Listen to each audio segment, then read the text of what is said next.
need the space to learn. You need the space to feel.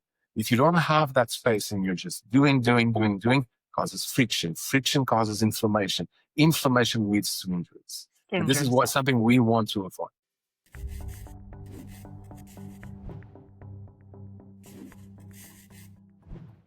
Hello, everyone, and welcome to the Iyengar Yoga Podcast. It's a new project by RunToYoga and myself, Claudia from Iyengar. With this podcast, we're aiming to find the stories and life experiences from long-term practitioners within the Iyengar Yoga system. So, if you like to subscribe and support us, you can subscribe on our YouTube channel and also watch out for our announcements on our Instagram profiles, RunToYoga and Iyengar. We will announce all the new interview partners there. So stay tuned and keep on practicing. Welcome to a new episode of the Iyengar Yoga Podcast. And today we're very happy to have with us Hugo from Portugal. Hugo, how actually do we spell your name, your family name? It's not easy, not even for Portuguese, because the origin is not in Portuguese. But if you say it in Portuguese, it's Abecassis. Abecassis. Yeah. Okay. Welcome. Thank you. Thank you so much for taking the time and for talking with us. So let's present you to our listeners. Let's start at the beginning. So how did you find yoga or come across the path of yoga? Maybe a few words on that. So I was 20 years old and my mother, she was practicing yoga before me. And I went because she stopped going to classes. So I just wanted for her to continue because I knew that was a good thing for her. So I went with her. I didn't want to practice yoga. Curiously, I was reading about Buddhism from a very young age. I have this passion for Buddhism.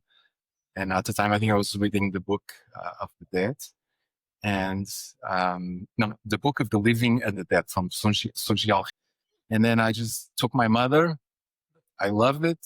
And I stayed there since then. I mean, I've been through many different stages in yoga. And when I began, I was just doing like a normal hatha yoga. It was a very old school here. And then I just kept going from there. My mother, eventually she quit again. So I stayed, but that was a good thing. That was good for me because thanks to her, I ended up meeting this wonderful practice.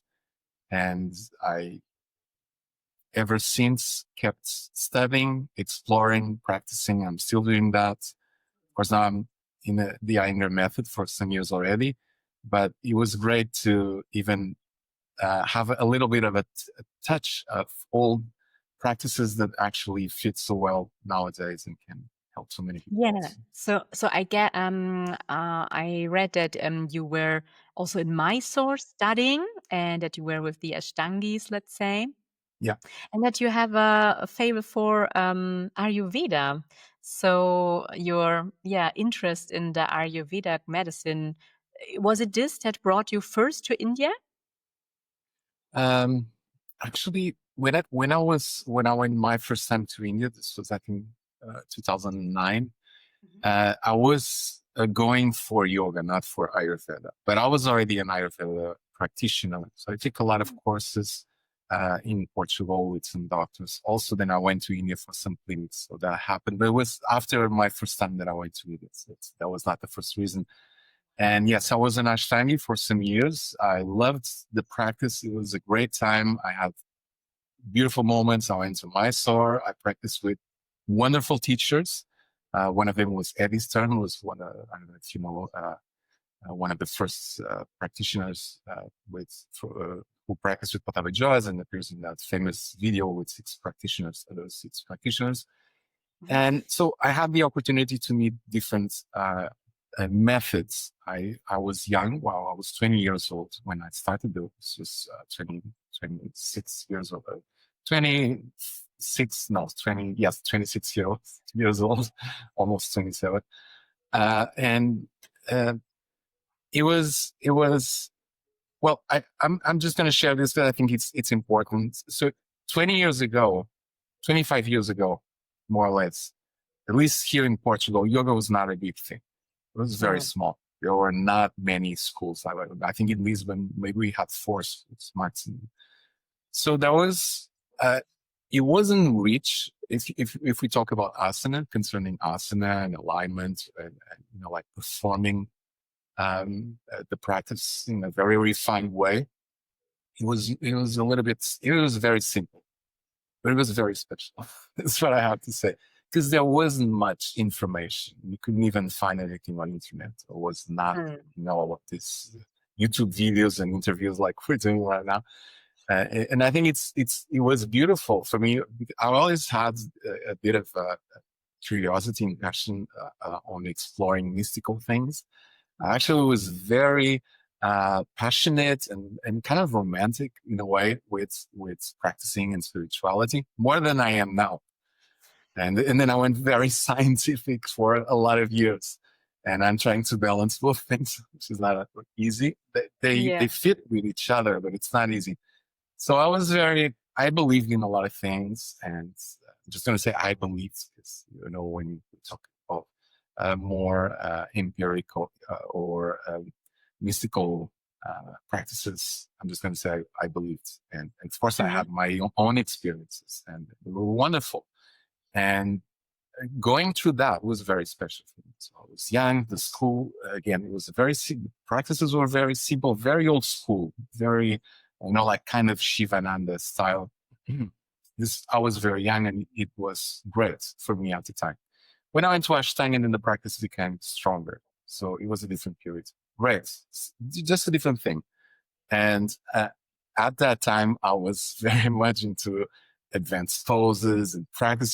Age also interferes a little bit with that. I'm sure a lot of teachers, when they reach a certain age, maybe after 45, I think things, you practice, you mature your practice, but it doesn't really have to do with doing, I'm going to put this in quotes, what some people might call advanced poses.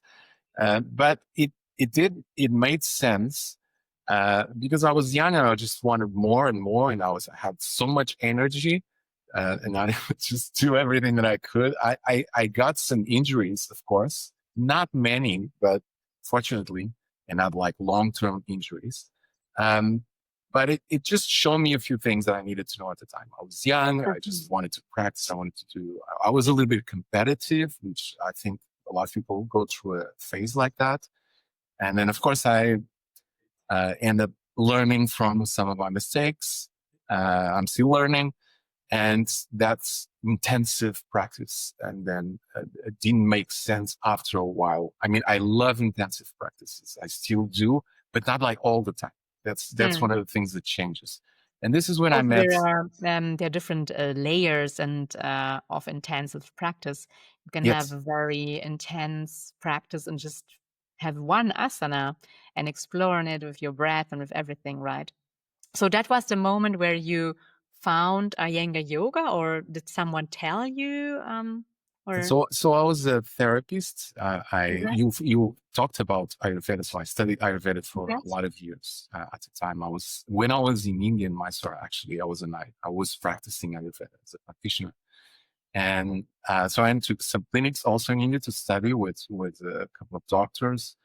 mhm, And one of the things that made me look at Iyengar, I was curious about all methods, even though I would stay in one for years. So I wanted to know how classically that works. And, methods like Ashtanga Vinyasa and Iyengar take years to even know a little bit how does lifetimes. that work. Yeah, we can't know for a few classes or a month or even a year. And after 3 years, you might have an idea. That's what I felt with both methods, because Ashtanga is also something that it takes time, in my opinion. Yeah, sure. So after a while, because I was working already with patients, and I was uh, I was not still an osteopath because that came after, but I was working with a lot of people, and that was my main work at the time. So I I felt a challenge sometimes to put some of my patients to do Ashtanga vignettes. This is where I felt it is possible, definitely.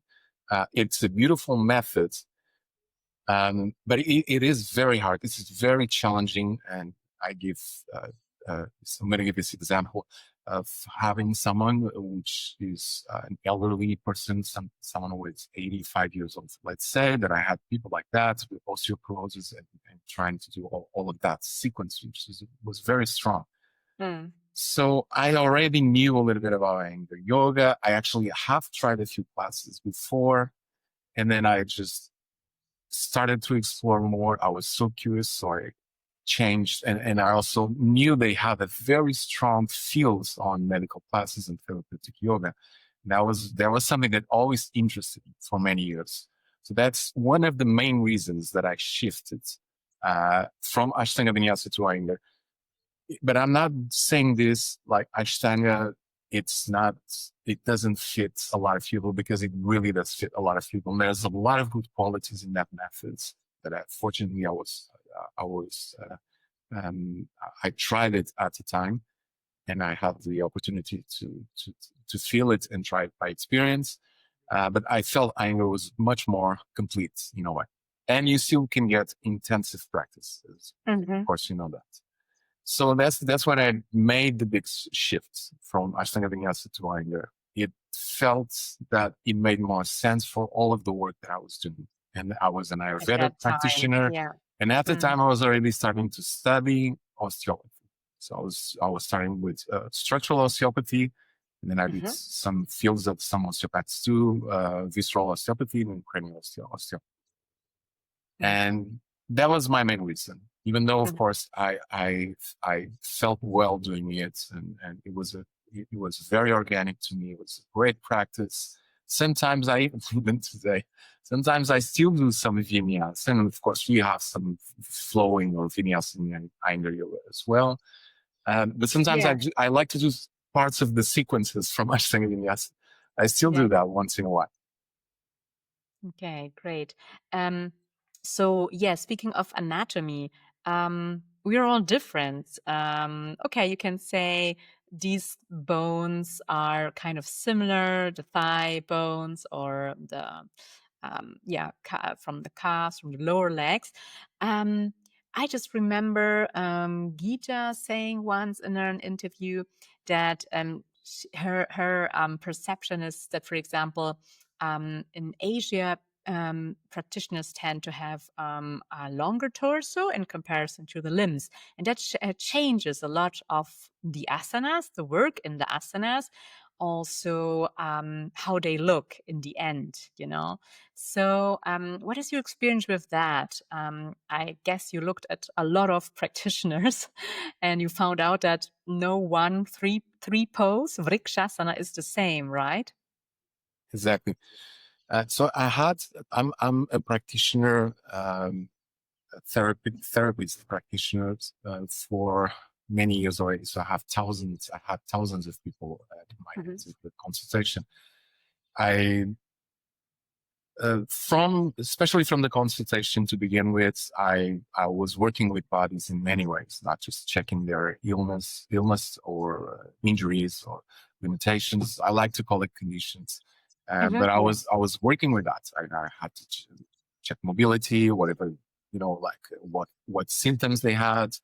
And a lot of those patients and still are practitioners, yoga practitioners, mostly a lot of teachers, a lot of practitioners, not just Iyengar practitioners, but teachers. Because for them, it's easier to explain something like when I do Shasana, my lower back hurts or my knee hurts, and I do it this way. So it's easier for me to know what they're saying if they want to relate whatever condition they have with the practice they're doing. And that was great because for me, it's always a learning field. I like challenges. I always did, still like it. And other thing I do is I transported that to the yoga classes. In the yoga class, I also look at bodies. They're practicing. They're not laying down on the table, but it's still a body. They still bring whatever conditions they had to the yoga practice. When you say there is no bone which is the same, and you mentioned something that it's not the same. yes, no asana is the same, and bones are not the same as well. There's nothing the same. Everything is unique. Every person is unique, and so one thing about when we bring now a little bit of anatomy here, each person, of course, has their own anatomy. The body is not just anatomy. That's what I want to bring here. We can't just look at insertions, origins, and actions, and what's the limit here, and where the blood flows more, and which organ has some dysfunction. But we should also look at what the liveness of the body, because what is in the body is the story of the person, and the story of the person will always be reflected in the body. So I'm just going to stay out of the yoga class and then I'm going to bring that to the yoga class. So if you look at a person's body, you might see first that, let's say, misalignments. I don't want to call it this, just so it makes it clearer here, because this is going to be a quick explanation, and maybe it's easier to say it this way. Let's say one shoulder is higher than the other. You have a bit of scoliosis, and you have one more anterior tilted hip on the right side, and also not so much on the left. And of course, that changes your legs, might change a little bit of your knees. Your arches are fat, but you don't have arches. Your feet are flat feet. So these are things that you visually see. It's kind of, if you study this area a little bit, you can capture that. Even if you don't, you might capture that. And a lot of younger teachers, they don't have study or any expertise on a medical field. They see that very well. And that's great. That's why also these two fields fit so well together. But there's so much more to that. There's also all of the story of the person. It is there. And the birth of the person, for example, is there because there's a lot of cranial issues that interfere with how the spine will develop. And that also has to do with not just that, but it can also have one aspect to do with the birth of that person.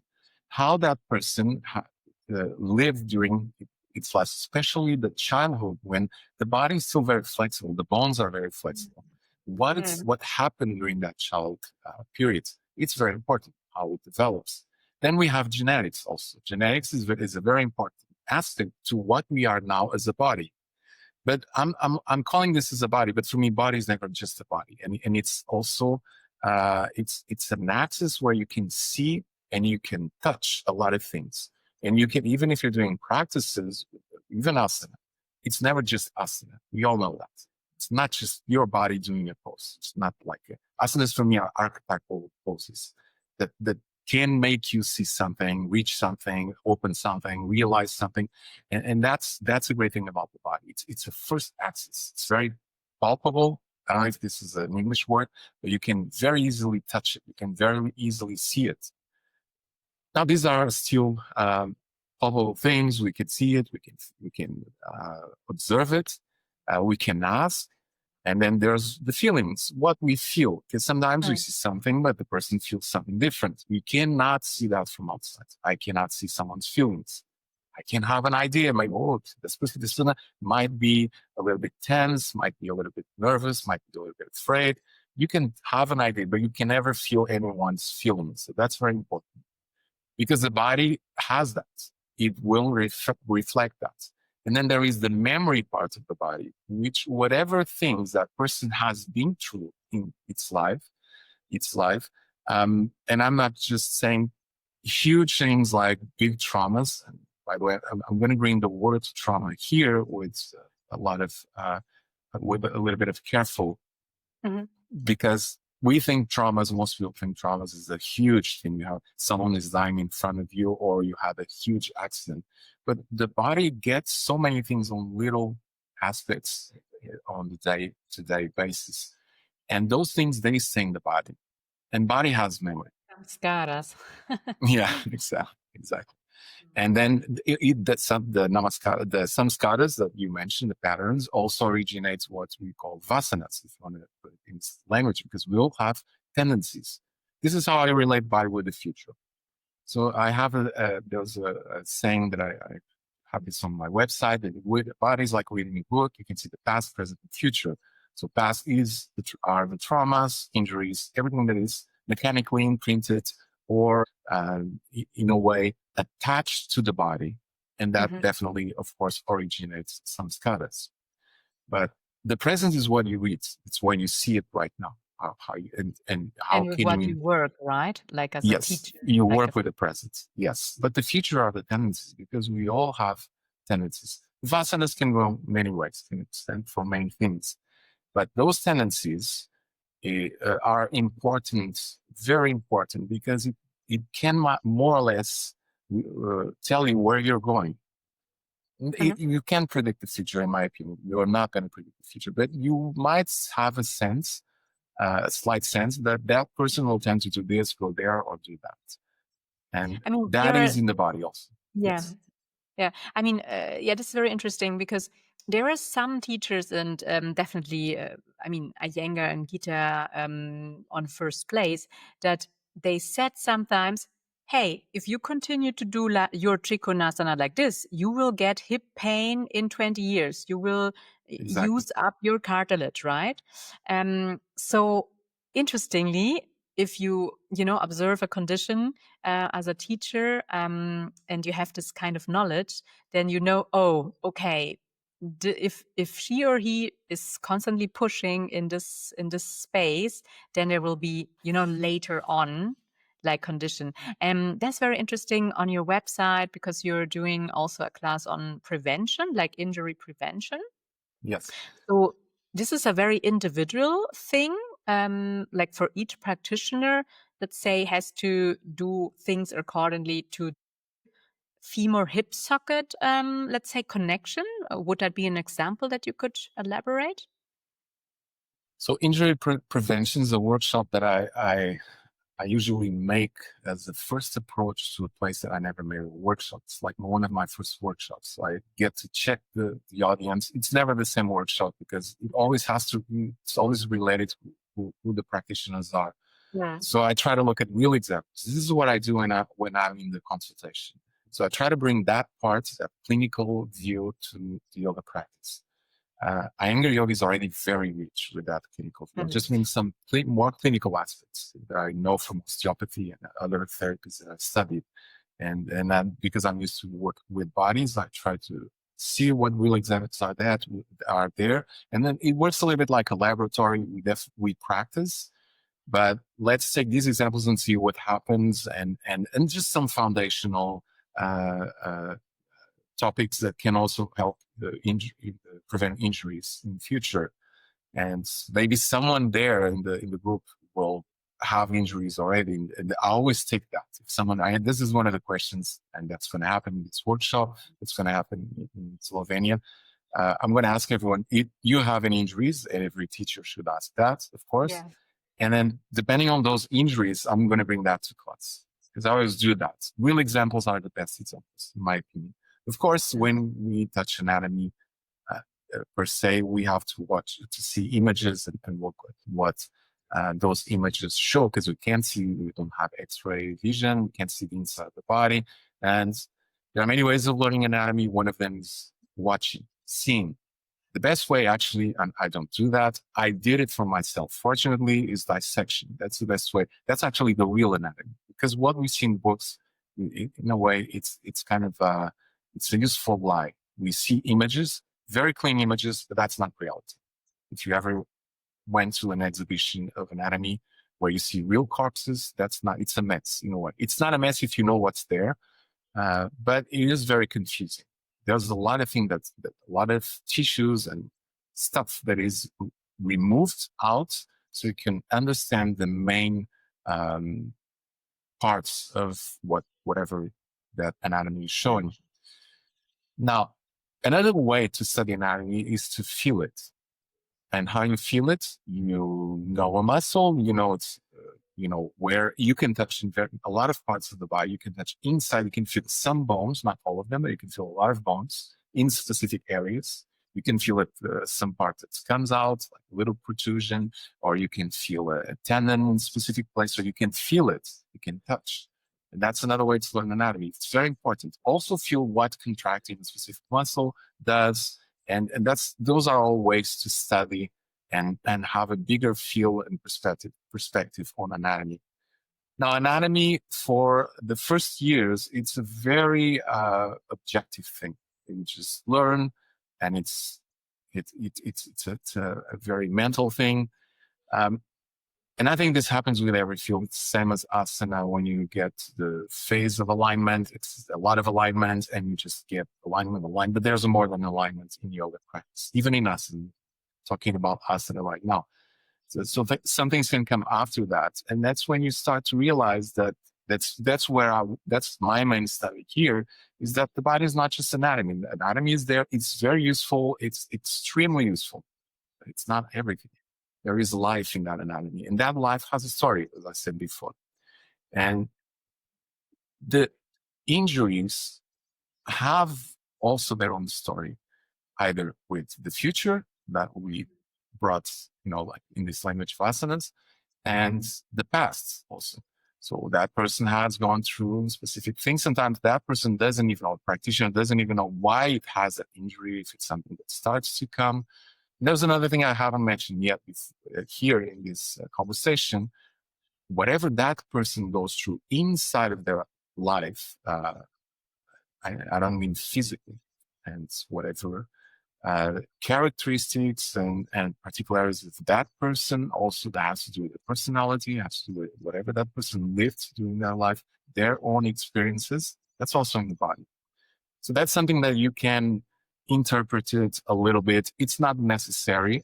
You can see if someone, for example, someone is tense, shy, and I'm physically going to exaggerate, so it's easier to understand this. But some people, they lift their shoulders, they have their shoulders almost stuck to their ears. But that could be, you could say it's a postural pattern. It is. It's very typical. This is a very typical pattern. And you can study the anatomy of this, and you have the elevator scapula is shortened, and the upper medial fibers of the trapezius are shortened because they're pulling your shoulder blades, elevating them. And some muscles are weak, some muscles are strong. And you can work on those combinations. That's very useful. But why is this person like this? Now, there might be a story. It could be a mechanical thing also. That's also part of what we see and what the body shows. But what is the story of the person?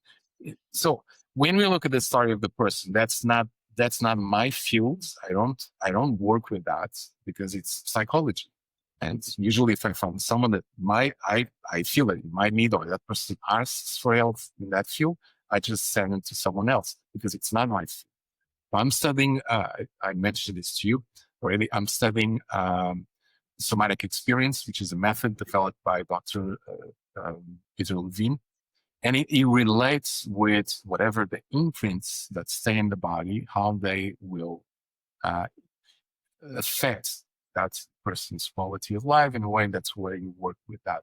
I mean, it relates with how the nervous system also reacts to the exterior. And that part shows in the body. It's something that you can see. So the way also how we move, how we stand, how we sit, how we behave, all of that, the body has its own behavior in a way.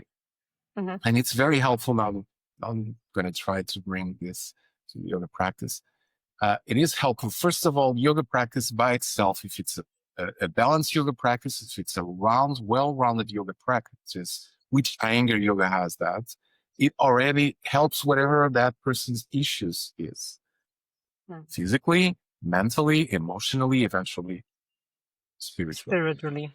Yeah. And that is very important. But what you can do is just try to approach whatever practice that person is doing to that person specifically. So it's like you just use tools, just like the medical classes, you use tools to help that person in all of those fields and aspects, because we always want to be our best version. We always want to work in a way to live life at the most, search for whatever, I'm not going to say what, because each person has their own thing, but you want to discover yourselves, you want to discover life, you want to have beautiful experiences, you want to not necessarily transcend the body. Maybe the practitioner has that as a goal.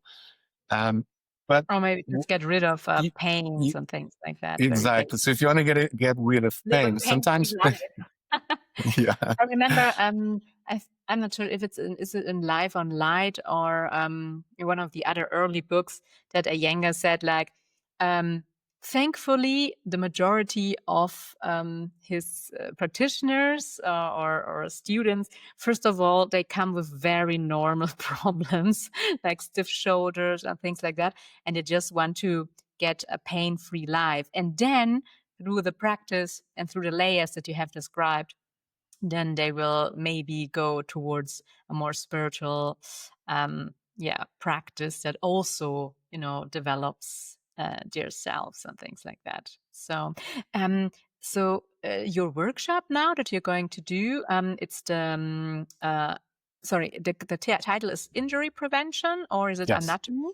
Yeah. No, it's injury prevention. It also has anatomy, a little bit of anatomy. Yeah. So I'll mention depending on do what people we'll need see. to have do party participants need to have any bring any knowledge ahead? Who can attend this workshop?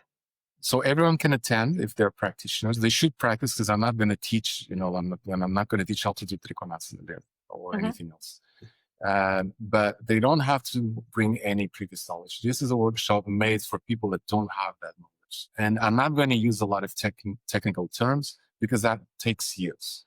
I might name the muscles, for example, here and there. I'll just locate them, see what's happening. But I want people to observe.